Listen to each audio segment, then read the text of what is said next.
Ever struggled with adding images in Google Slides and making them look perfect every time?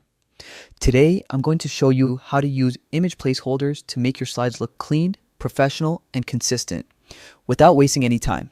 First, open your Google Slides presentation and head over to View and then Theme Builder. This is where you can control the layouts that apply to your entire presentation. You can either select an existing layout or create a new one from scratch. Next, go to Insert.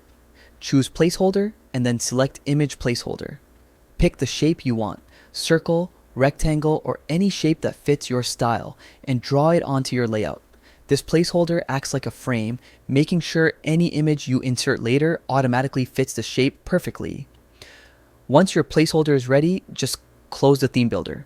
Now, when you create a new slide with that layout, all you need to do is click on the placeholder, upload your image, and it will snap right into place.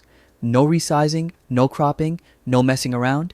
Everything stays neat and consistent. Using image placeholders is a huge time saver, especially if you're creating presentations with multiple images. It keeps your slides looking professional and ensures your images always fit perfectly. And that's it. Start using image placeholders today to make your slides cleaner, faster, and way more polished.